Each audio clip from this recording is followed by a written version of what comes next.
Did I get all the way down to 1 second before I switch that over? That's always the goal, you know. The goal is to get it as close to 1 second as I possibly can. Can I get a 5x5?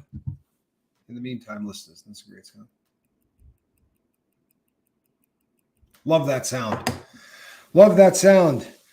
I've got the game turned down so it shouldn't drown you out. Seventh Son. I'm sorry. Cemetery. Used to, hey, good to see you, Johnny. Cemetery used to, I had a watch that used to be the Lifeboat watch, but I sold it to him. It was a Zenith pocket watch. It was the loudest pocket watch in the world. I would have it anywhere on the desk and you'd hear the tick, tick, tick, tick, tick, tick. Just, it was incredible. It really was.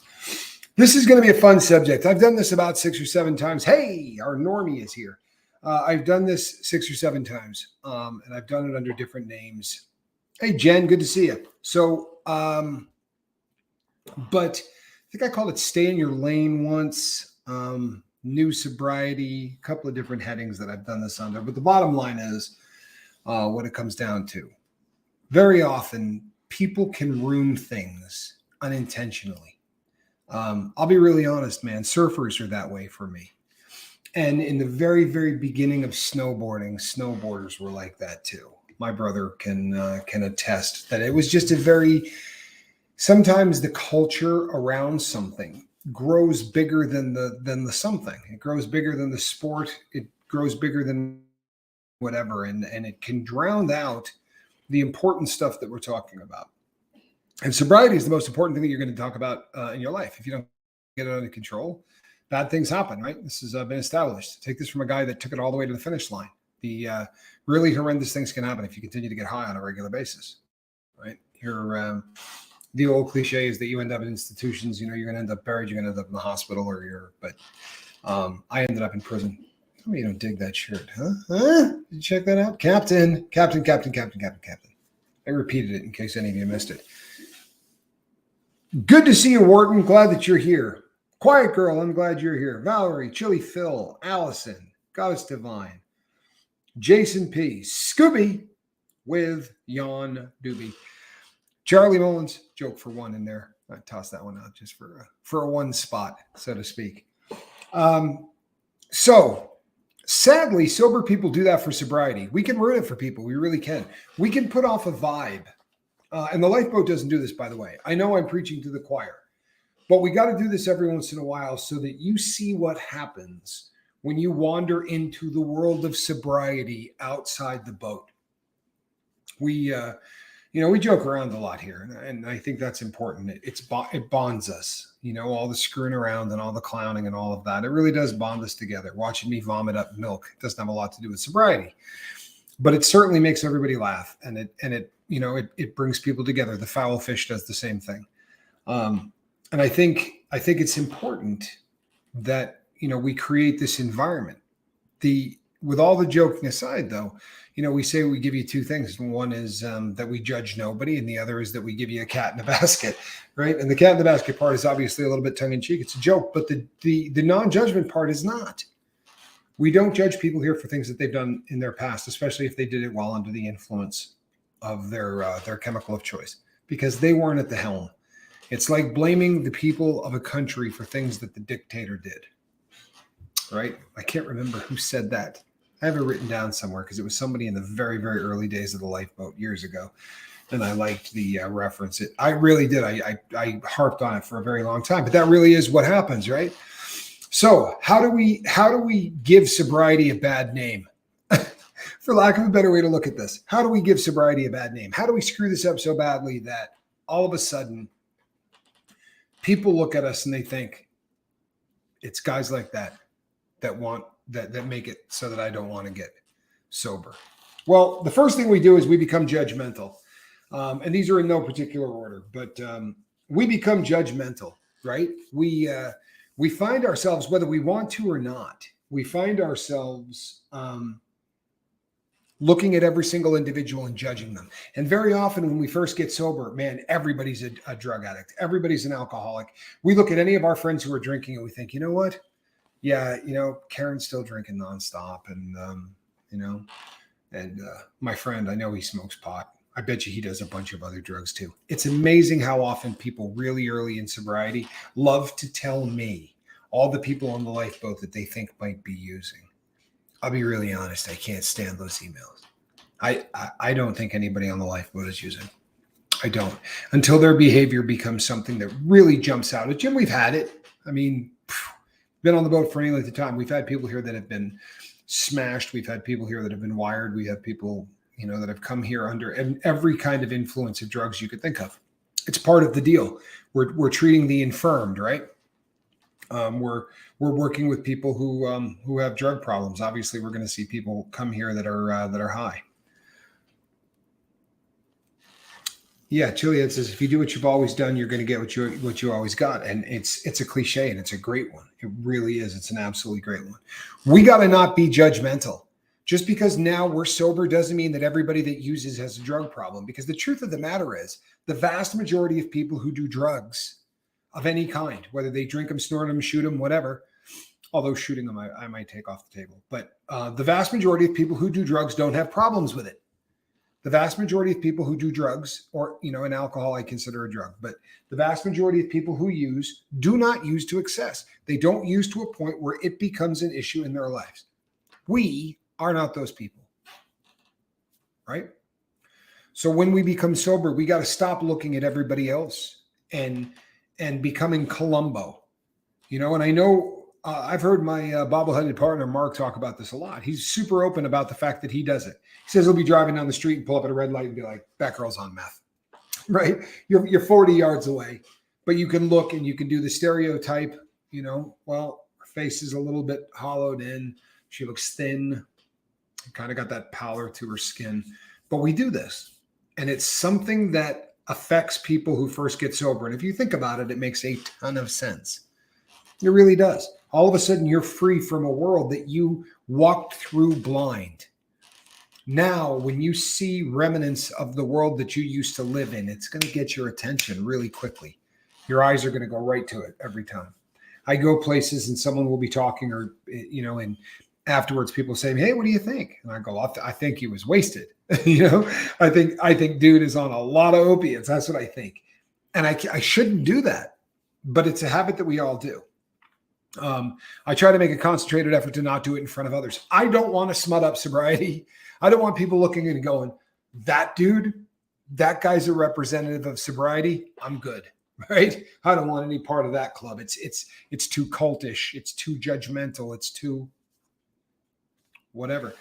And very often, the ways that people get sober get that cult heading. People talk about AA and NA like it has cult qualities to it. And I understand why they say that. I really do. But very often those groups foster this kind of behavior. I mean, they don't do it intentionally. But this kind of behavior where it's like, well, we are enlightened. And the rest of those people, they're stupid, right? They're stupid. They're out of control. They're animals. We figured it out. And that there's something cult-like when you start talking about us versus them. There really is. There's something about that that's unhealthy, especially if the us is judging the them or the them is judging the us. And I think that that's something that happens. And we also accidentally really start looking for dope everywhere. We start looking for people on dope everywhere. It becomes... I know that I've been on a ride with a normie friend of mine, and over the course of the ride, I probably pointed out, like, there's a dope deal going on right there. You see that guy in the parking lot? Watch him walk up to that gray car and get in it. He's going to be in that car, absolute tops, 1 minute. And we sat and watched it go down. And there was a movie a long time ago. Someone watched the crew of the lifeboat is incredible. So the name of this film will pop up in a second, but it had Roddy Piper in it. And all of these people had come from outer space, and all of a sudden you put on these sunglasses, and you could see which ones were reptiles and which ones were actually human beings. I can't remember the name of the film to save myself.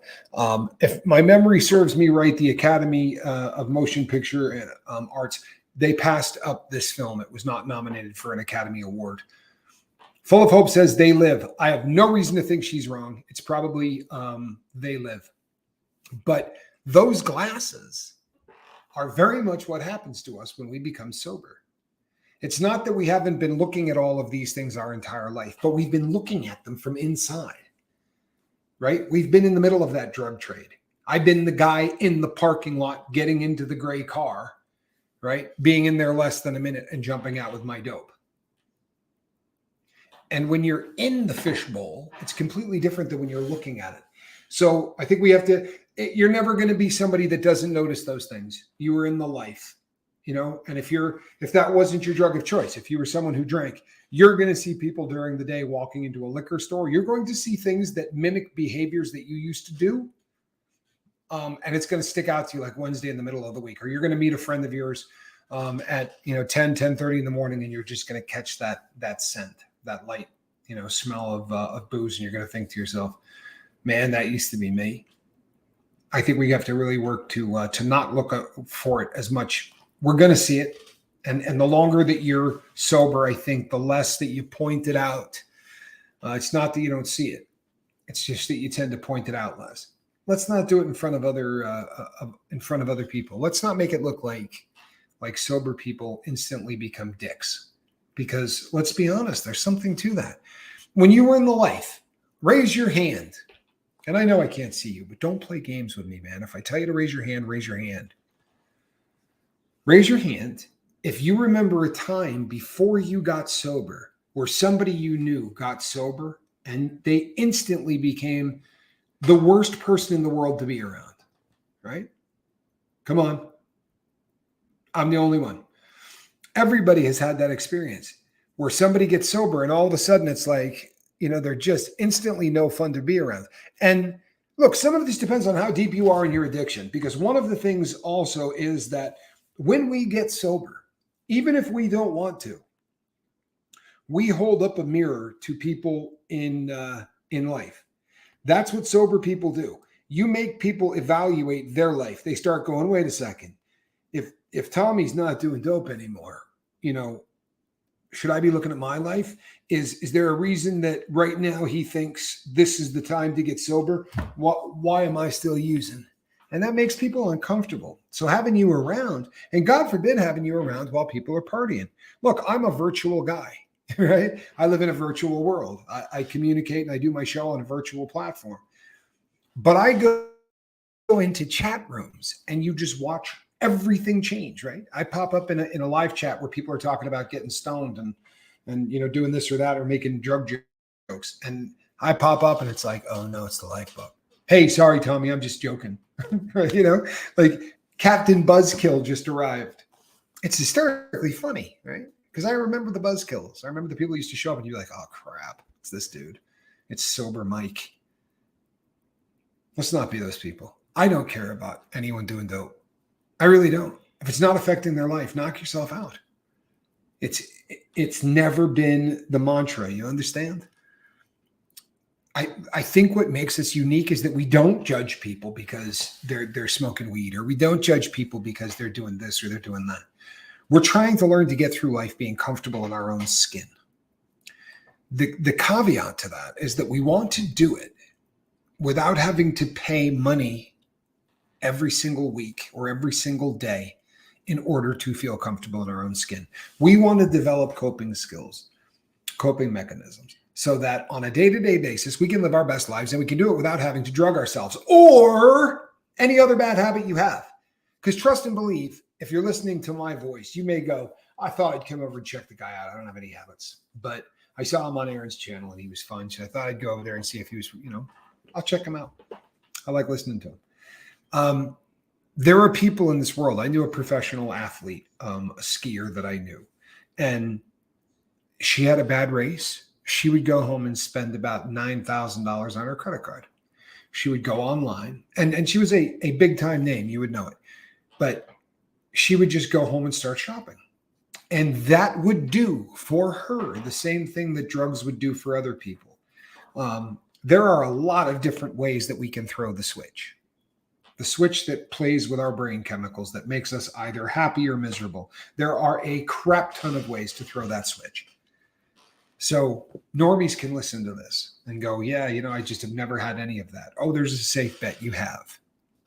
It may not be a chemical. It may be a habit. It may be something that you do every day as a way to cope getting through the life that you live. Hello, Kelly Cross. Good to see you. Thanks for the correspondence. It's nice now that I think we're on the, I think we're emailing on the same platform, which is good. People, yesterday here on the Lifeboat, just on a side note, yesterday here on the Lifeboat, we got about 160 or 170 new subscribers. That's a really good thing, right? That's a, if you're a content creator, that's a dream right there. It's, these things don't last forever, but while they're here, respect the streak, right? Have a really good time with it. And I am doing both of those things. I am really respecting the streak that we're on. We know that a lot of it, 90% of it, is the help that we're getting from over on AA Run's channel. It's been awesome doing collaborations with him, and it's really exposed the channel to a whole new audience and a whole new group of people, which has been fantastic. What it has also done, it is increased the emails. Just understand, people, that if you send me an email, it's going to take me a few days to get back to you. I will get back to you, get back to everybody. As long as, and if I haven't gotten back to you in 2 days, you did not use the right email address. Look up one of the other ones, come back here, check the Dropbox, double check, triple check. I do get back to everybody within a couple of days. If I haven't, there's a problem. Somewhere our lines got crossed, and somehow I've, you've fallen between the cracks. So send me another one, please. CW Terry, good to see you, my brother. CW's been here a long, long time. Good dude, really a good dude. One of the other things that we do, whether we do it consciously or subconsciously, very often we get sober and we would like you to change your life so that you can accommodate mine. Right? Okay, so hey, we're having a party on Friday. Fantastic, man. Haven't seen a lot of you in a really long time. I am looking forward to this. It's been a long time. Hey, is there going to be any dope at the party? Yeah, Tommy. I mean, these are the fellas.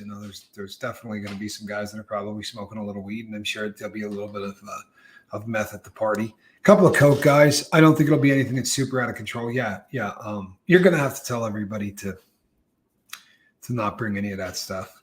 Or if they have it, they need to keep that stuff in their pocket until I leave. I'm probably going to be there from about 2:00 to about 7. So for that 5 hours, I've literally met people who say things like this. I've met people who have told old friends, yeah, I'm going to be coming over. You need to tell you and your 6 friends, look, if there are 7 people there that do dope, don't go over. Don't go over. Certainly not yet. Not in the beginning. And I'm at year 8, not there yet. I'm not going into a house of 8 people that do dope. Just not doing it. It's not that I very well could do it 500 times and never have a problem. Right? I could. Maybe that 501st time, 501st time, maybe that wouldn't be a problem either, but it might. And the question becomes, what am I getting out of it that's worth rolling the dice on my sobriety? What am I getting out of hanging out with these 7 cats that's so magical that I'm going to risk my sobriety for it? Or risk my relapse? Doesn't have to be a sobriety, but hanging out with all of them might just get me going in the wrong direction. It might have me thinking about, yeah, it looked fun, right? When they were smoking that stuff, that smell, man, it just took me back. And boy, there were some good times on that stuff. You're in trouble. Those are thoughts that may or may not lead you all the way to physically relapsing, to putting the drug into your body. But regardless, you're sure as hell going in the wrong direction, right? Absolutely.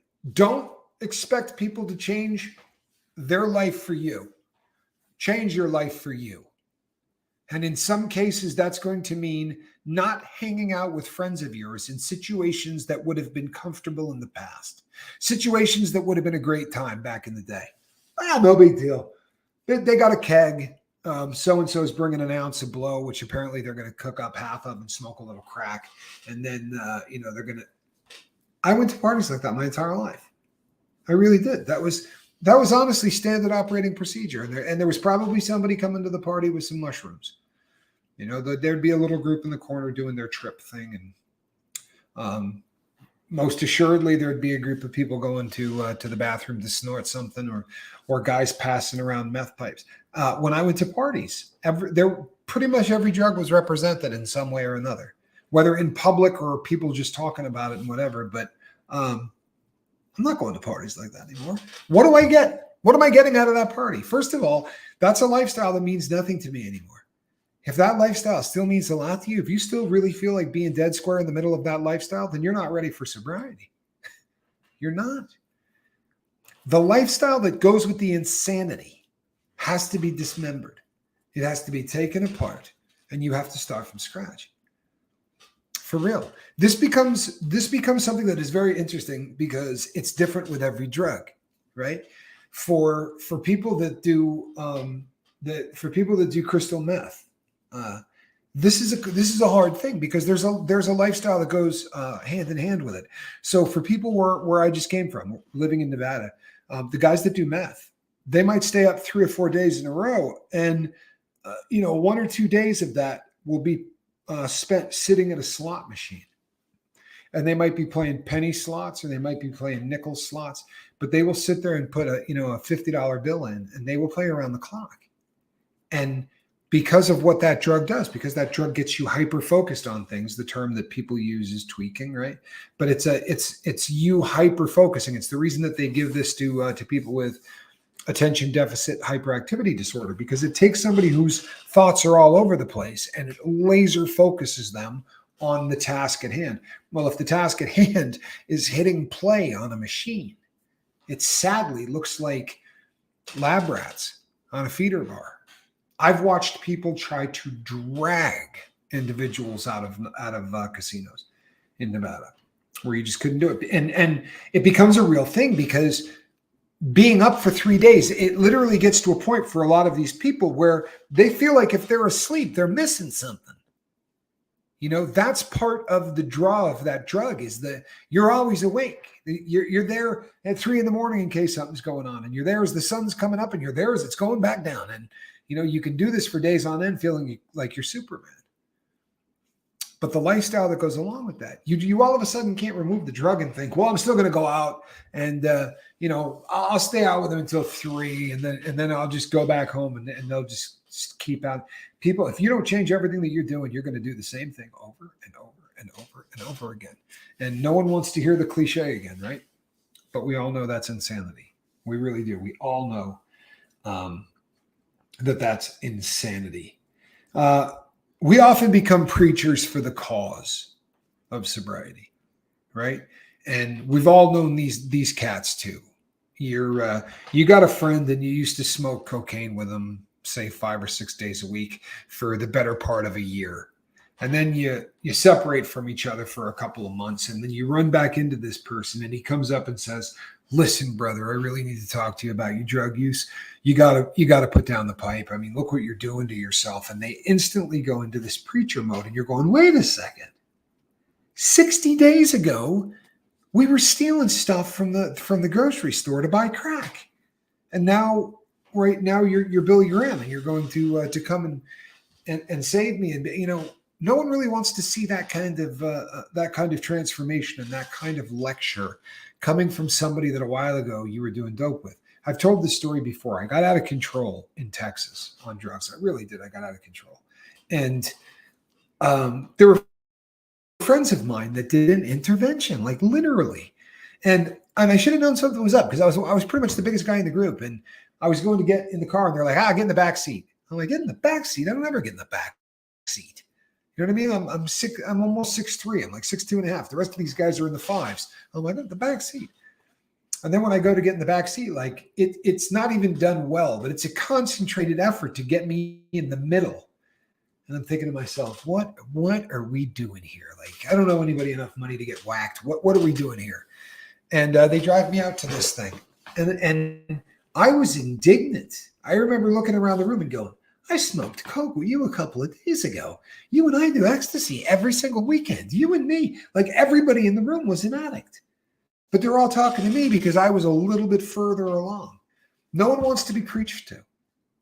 There's a very old cliche too, and it's going to come up, especially in the next thing, because along with that preaching becomes the fact that very often in about 15 minutes, we become instant experts, right? Monday, we're sticking needles in our arms and we're freebasing cocaine. And on Tuesday, we're sober and we know every single thing there is to know about why you need to quit, what this stuff is doing to your body, where it's being imported from. Look, I'll be really honest. If you come across my channel, I may look like a drug know-it-all, but I spent 8 years really pouring over this stuff. Like this became the focus of my life for 8 years. And not a tremendous amount has changed. The drug landscape has, and it will continue to do so. Opioids are obviously the biggest problem in the world right now. The synthetics that they can continue to make stronger and stronger and stronger with no end in sight. And of course, mixing it with xylazine this is marketed under the name Trank, very big on the East Coast, but has now been busted in every city in America. There's not a state that hasn't had a Trank bust in it. Here's the thing that's crazy. So we started talking about this a long time ago. We started talking about xylazine a long time ago. We started talking about the opiates they're mixing it with, because they talk about xylazine and people say, well, it's fentanyl or Trank rather. It's fentanyl and xylazine. Truth be told, more often than not, when this is being tested now, it's phytonidazines for the opioid.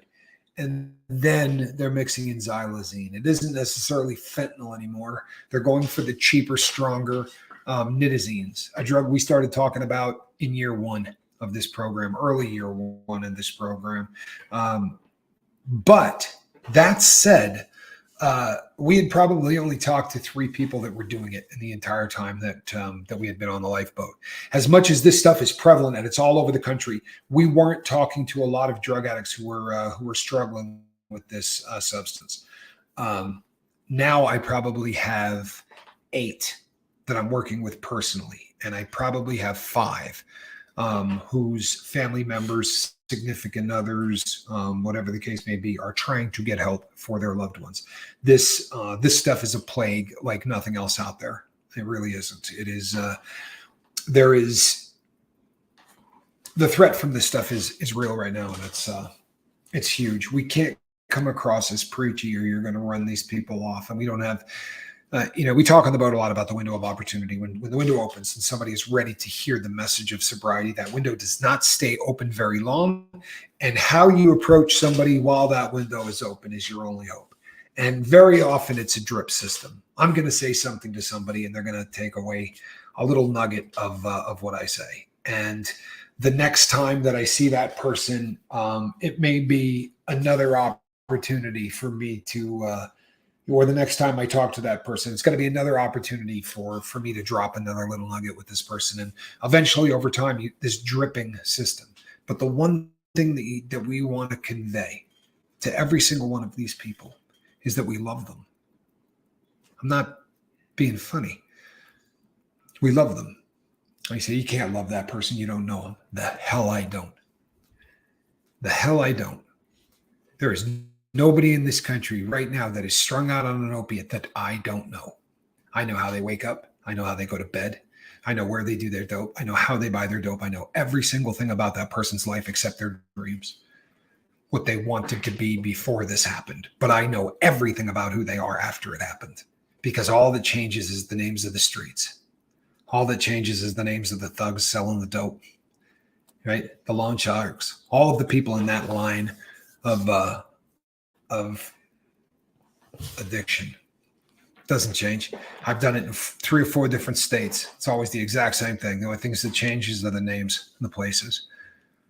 Yeah, I know those people. I really do. I think it's one of the reasons that there's such a calling for me to do what I do here. But make no mistake, we need these people to understand that they're loved. Anything else will run them off. Anything else will run them off. Why do sober people suck? Because they run off drug addicts professionally. So often, the 12th step of AA or NA says that after having had a spiritual awakening by using the steps, you sought to bring the message to people who were still in the life. Okay, I dig that. I really do, right? I dig that. That's the basis of my life these days, is that I'm trying to bring this message to people who are still in the life. I'm all about it. I really am. I'm all about it. But when you embark on that, you're really putting yourself out there. because it isn't just you trying to help somebody get sober. You're a friggin' ambassador for what we do.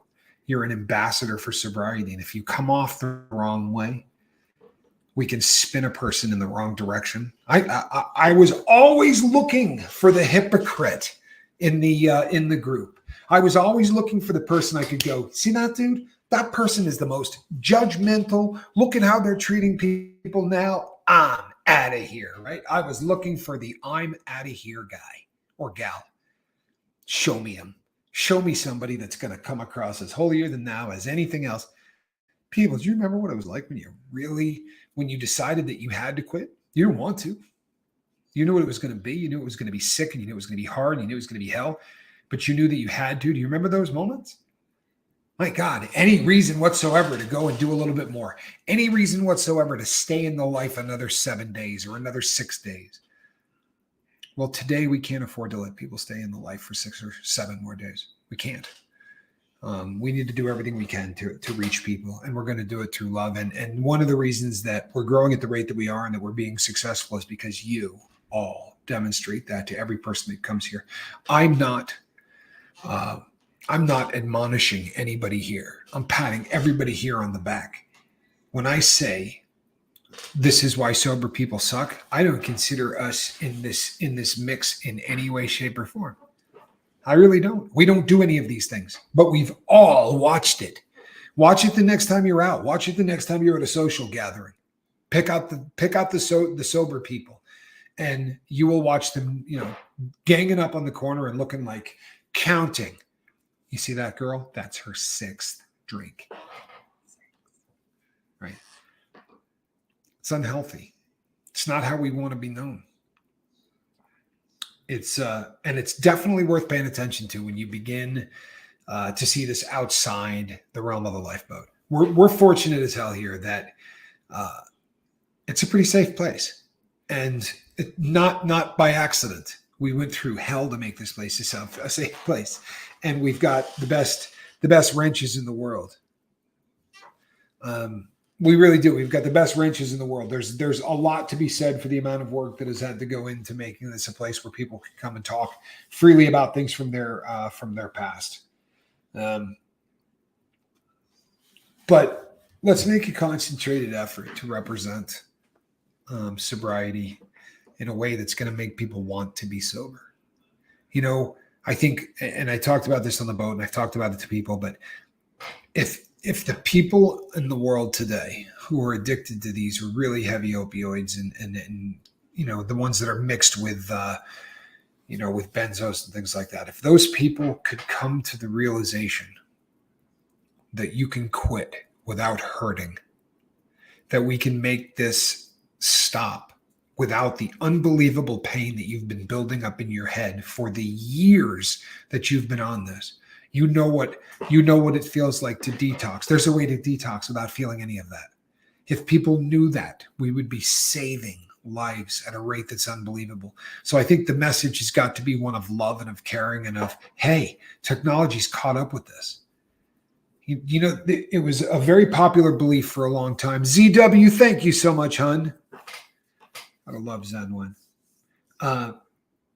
The doctors believed for a long time that if somebody was coming off of something like heroin, the very hard detox, watching the person go into the vomits and the inability to control your bowels and all of that, that was considered something that was beneficial to the person quitting. Very likely to keep them from doing it again was the thought process. It doesn't pan out. It doesn't pan out. I think what happens instead, and this is theory, I can tell you right now that doesn't work, and that's a fact. I can't tell you why, but I do have a theory about it. And as opiate addicts, we have a very unusual relationship with pain. And when you're going through a cold turkey detox, it's not just that you're suffering. You're suffering knowing that you can make it go away, which is a very odd thing. Most people don't ever have to feel the worst they have ever felt before, but there's an antidote, but you shouldn't take it, right? It's a mind thing that is a difficult part of that process. And I think very often somebody goes through the entire process of that. And while they're doing it, all they can think about is the drug, the drug, the drug, the drug, the drug. Now they're clean.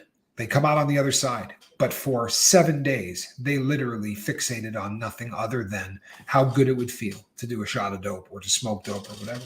And now that they're clean, I think it drives them to relapse. I really do. I think that they longed for it so long that now they're clean and they go, I could do it just once now. I could do it just once and feel fantastic like I have been thinking about for 7 days. But whatever the reason is, we do a lot better if we get the person off without them suffering. So if you're listening to the sound of my voice, there are plenty of different ways now to detox off of opioids without going into the shakes and the vomiting and all of that. That can be avoided. So if that's news to you, reach out to us and we can talk to you about different kinds of programs that are out there. There's a lot of money from the government right now to try to help people get off of opioids. If you are on them, it's a great time to get some assistance, to have the government step up and help get you off of this. They created the damn problem. They should at least help you get off. So I would recommend to anybody that's feeling that you need to do that. Snot face, always good to see you. Monk, monk, monk, monk, monk.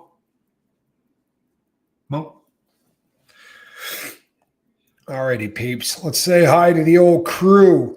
I don't know if you've noticed, but I have tried as hard as possible to stay out of the comment section. And the reason is when people come by and they watch this on replay, and the vast majority of people that see me on replay, right? They don't see what's going on in the live chat. So they just hear me responding to people, and it gets confusing. I don't want that to happen. So if you have, yeah. Oh, and I just saw somebody that said, if you have a question, right? Put question in front. Geneva asks your thoughts on the gradual legalization of substances. And Kelly Cross asks, what's in the blues she's buying? What's in the blues she's buying? That I'm not sure what that question means. What's in the blues she's buying? Not sure what that one means. But Geneva asks, what are my thoughts on the gradual legalization of dope? I am of the firm belief right now that the war on drugs has been an abysmal failure. I believe that when you create a black market, people will kill to control that market, or even to control a small corner of that market. I think that legalization is probably going to end up being our only hope.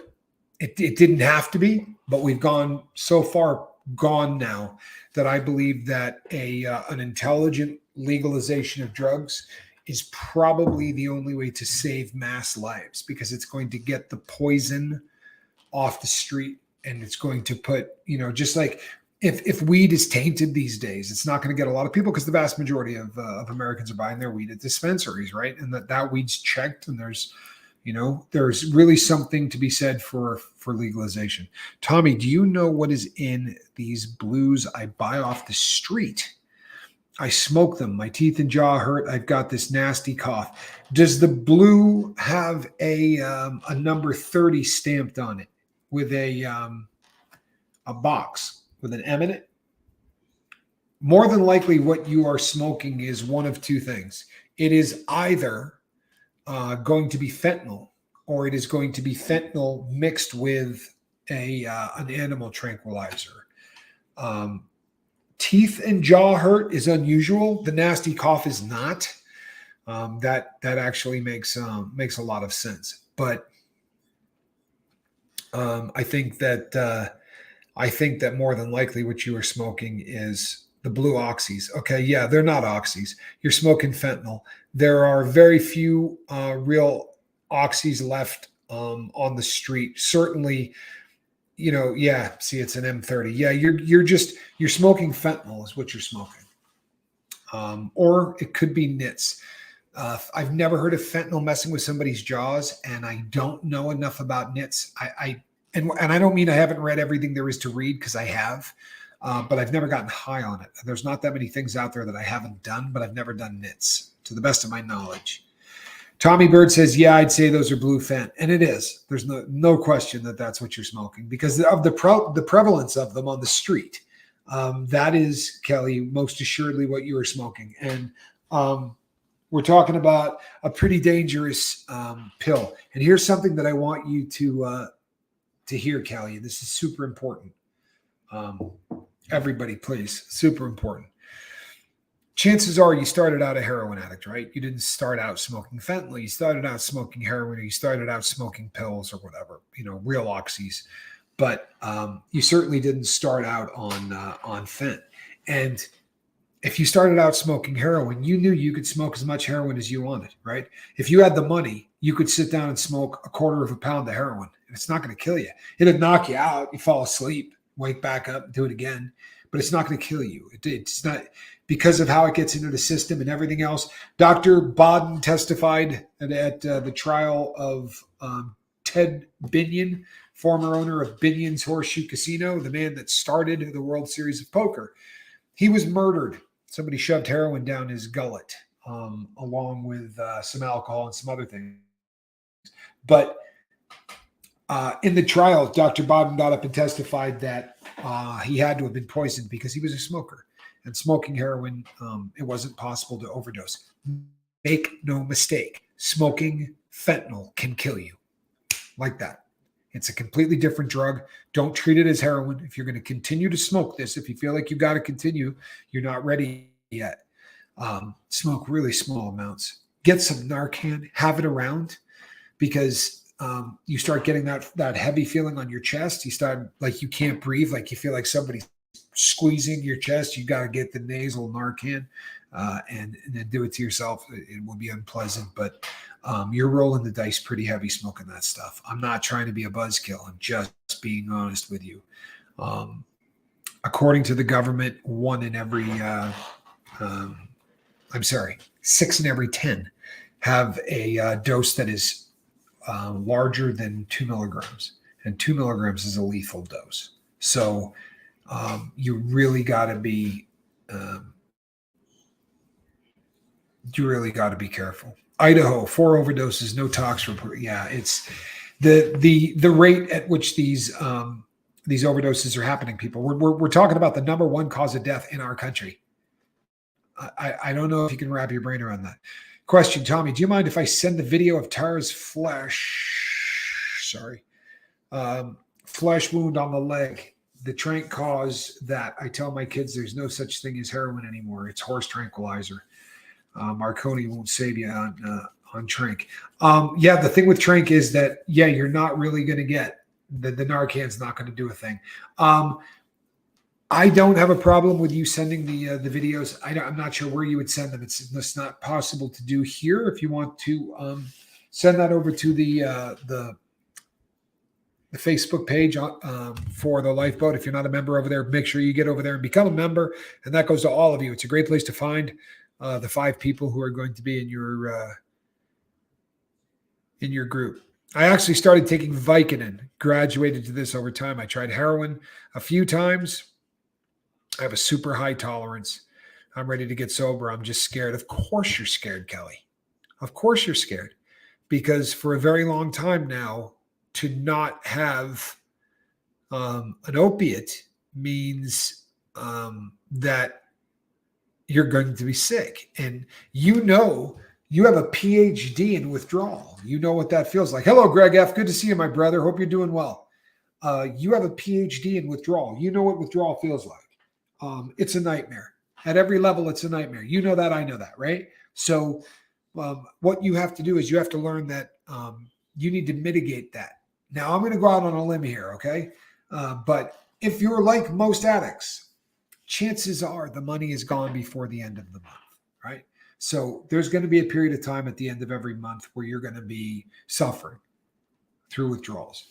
And for some people, it's a day. For some people, it's a couple of days. And for some people, they're going to go and they're going to steal in those days, or they're going to do whatever to support the habit. But there's always that lag at the end of the month. And if you take all the time that you're going to be sick and you add it all up, it's going to be 5 or 6 days of you being sick. Sure, only 4 or 5 hours at a clip here, or 3 or 4 hours at a clip there, right? But add that up and you're going to spend about 4 or 5 days a month sick. You need to just spend 1 day sick, right? You do dope at 3 o'clock in the afternoon on a Monday. So at 3 o'clock in the afternoon on a Tuesday, you need to be clean, right? You need to be clean. Are you going to be uncomfortable? Sure. Of course you are. You're going to be 24 hours without dope, but 24 hours ain't the end of the world. Now, if it were me, I'd even maybe give it another 4 or 5 hours. But then you go in and you start getting onto a medical assisted treatment where they absolutely, yes, see, yep, you got it. I know, you know how I got it? Because I lived it. Because I spent a long time living that life. And no matter how much money I made, I was out at the end of the month. And, you know, there were times where I had really good paying jobs. I mean, there were times that the money that was coming in, you'd say, there's no way you could spend that much money on dope. And I couldn't. You can't, let's say I had a great month and with commissions and all that, I made $30,000 or $40,000. You can't spend that on dope in a month. But the lifestyle that you put around that, no problem, right? By the time you throw in, hey, Rip, good to see you, brother. By the time your lifestyle is all lumped into this, now all of a sudden, it's getting real, right? Now it's getting real. You can blow through that money. So I understand what where you're at, Kelly, and that's an expression I don't like using very often, right? I understand what you're going through because nobody really understands what somebody is going through. But if what we're talking about is going without, if what we're talking about is the lifestyle of getting my money, buying my dope, and then running out of before. I understand every aspect of what it means to be addicted to an opioid. I promise you that. Trying to do it the right way where you're not breaking any laws, all the way to I'm going to go rob banks so I got enough money and I never have to get sick again. And everything in between, I did all of it. So I understand that you're scared.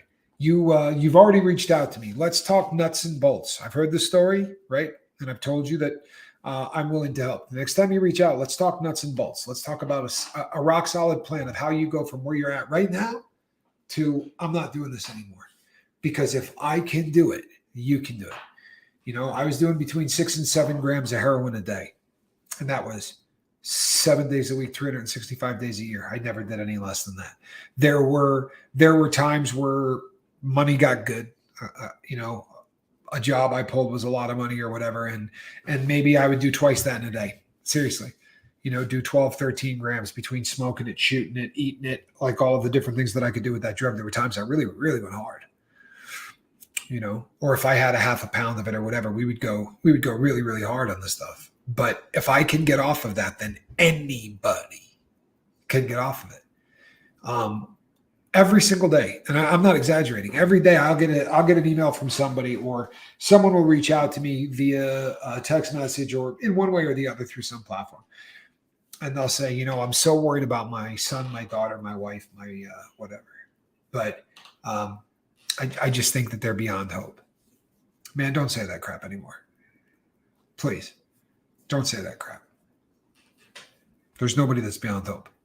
There isn't. Sometimes it takes a larger miracle, you know, and make no mistake. I say this all the time on the lifeboat. I don't care what your beliefs are, but make no mistake.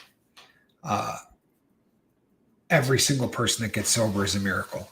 It is an absolute miracle, but they're a dime a dozen. Those miracles are a dime a dozen. I see them every single day.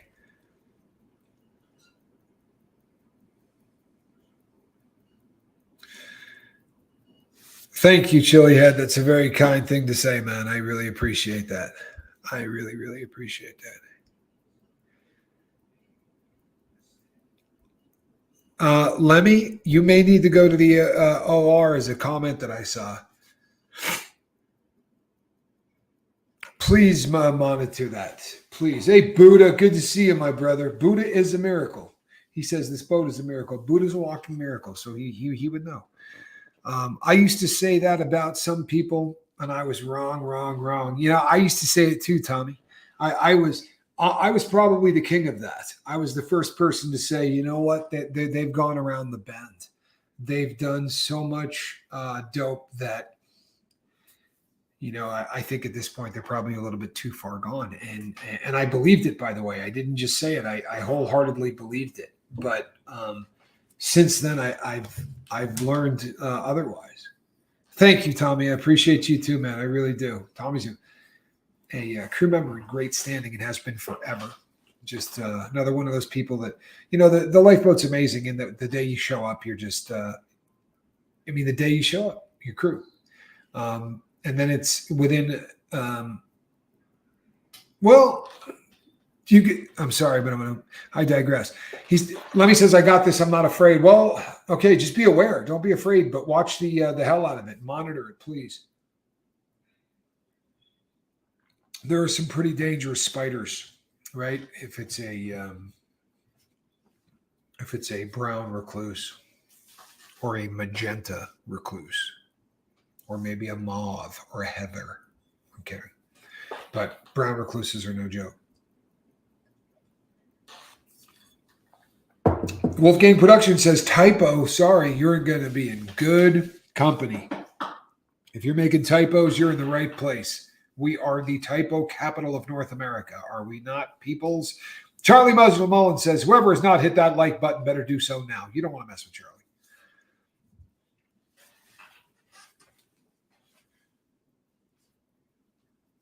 It's too shy, too small a bite for a brown recluse. Okay. I'm not an expert on any of those things. Just please take care of yourself, man. We love you. We don't want anything to happen to you. That's all we're saying. But if you know what you're doing, it sounds like you probably know more about this than I do. I wouldn't know a brown recluse if it hit a straight flush at my poker table. Fat finger syndrome. Hello. Check this out. Fat fingers. People do forget to like. No one's ever being unkind. Genevieve, happy to help, and I'm happy to have you here. I don't know that I've ever said welcome to the boat, but welcome to the lifeboat. Really glad that you're here, and I mean that. Taiwanese, says V. I actually love that term. Taiwanese actually really cracks me up. Autocorrect gets me every time, too. 72 watching, says Carousel Delirium. It's a nice number. I like the number 7. We got up to 83 or 84, I think I saw earlier. So how good is that? Huh? We are growing, people. The lifeboat is doing what we really hoped it would. And it's growing at a nice controllable rate. Yesterday's visit to growing up in Scientology was one of the better ones that we've had in terms of bringing individuals in. A ton of you decided to say hello.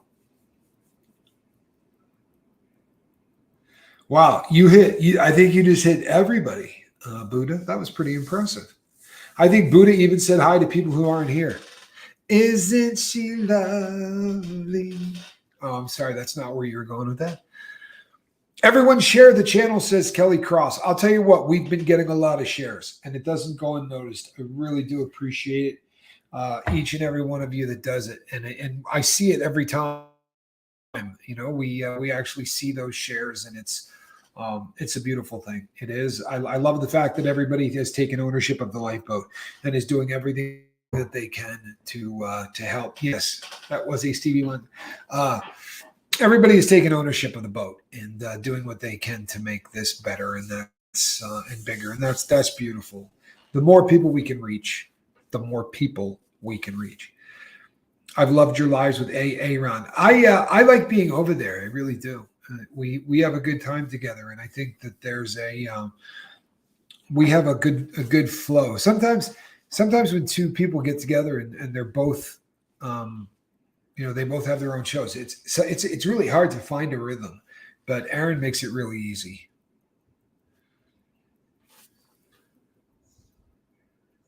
I'm sure there are people who watch Aaron who either need help or know someone who does. I want to tell you something.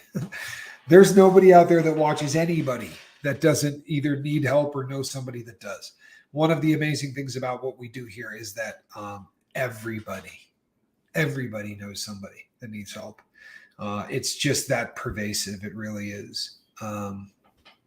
And that's a big deal. It's a big deal because there's so much danger out there, and there's so much misinformation out there, and there just are not that many people that are doing what we're doing. Certainly, the way that we do it here is very unique. And do you know why it's unique? Because I let these weirdos design it themselves. I mean, for real, this was Miss V and Charlie and Seventh, and boy, a whole crew. Leisure. Rip's been here a really long time. Zenwin's been here a long. We've had a lot, but we really did let the crew of the lifeboat design. I live 30 minutes away from Point Pleasant, West Virginia, home of the Mothman and the Chief Cornstalk. Well, I know Mothman, but I don't know Chief Cornstalk, but I know Mothman. I didn't know that, Tommy Bird. I can't believe that you never brought that up before, because I find that fascinating. I did my prison term with George Norrie. He was not in prison, people. What I mean is, I listened to Coast to Coast every single night I was in prison. I'm telling you, the number of nights that I didn't listen. The only time I didn't listen is because I did not have a radio. Like when I first got thrown in the hole or whatever. Thank you, Quiet Girl. It's a kind thing to say. Appreciate that. Oh, Lemmy, be careful, okay? And our thoughts are with the individual that just got assaulted. Hopefully he is okay. Miss V is related to Chief Cornstalk, Tommy Bird. What are the odds? The first thing I want to do when I get sober, there you go. She says TMI. My brother always says, read the comment before you start reading the comment. It's my brother Johnny, who's a far more professional YouTuber than I am. It is always his advice. Kelly, sounds like you've got this all planned out. I won't share that with the crew, but you've got it all planned out. You go, girl. You go, girl. I love Coast to Coast. I do too. I really do. I love Coast to Coast. Distant cousin, says V. I still don't know who it is, V. That's why I was clowning, because I said I don't know who that is, and you said I'm related to him, but you didn't tell me who it is, so I have no idea what you're talking about. Who is this Cornstalk person?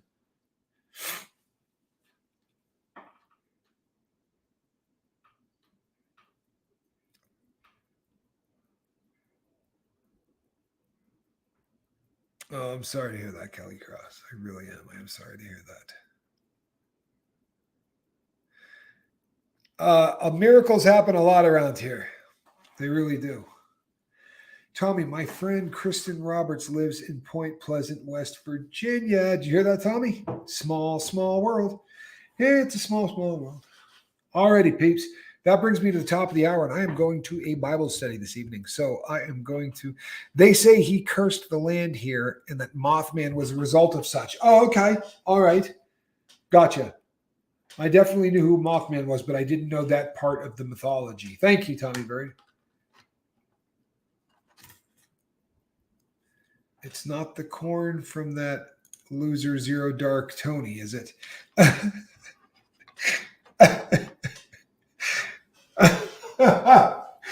Oh, you people make me laugh sometimes. You really do. All right, peeps. Squirrel, unfortunately, is really angry at me because I would not let her outside.